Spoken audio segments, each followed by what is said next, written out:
अस्सलाम वालेकुम नाज़रीन, मैं हूँ फातिमा और आप देख रहे हैं वॉइस ऑफ मकरान।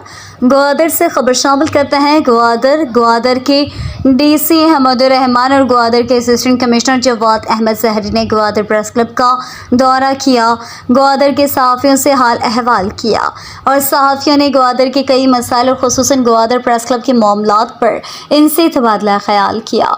आखिर में ग्वादर प्रेस क्लब के सदर शरीफ इब्राहिम और जनरल सेक्रेटरी इस्माइल उमर ने अपने मुअज़्ज़ज़ मेहमानों का प्रेस क्लब आने पर इनका शुक्रिया अदा करके डिप्टी कमिश्नर और असिस्टेंट कमिश्नर को बलोची चादर पहनाए। बाद में उन्होंने सहाफ़ियों के साथ मिलकर सुल्तान दौर के पुराने डाकखाने और तार ऑफिस जो अब नए सिरे से मरम्मत किए गए थे, इसका दौरा किया। उन्होंने कहा कि इस जगह को आसार कदीमा के साथ साथ ख़वातीन के लिए जदीद लाइब्रेरी कायम किया जाएगा।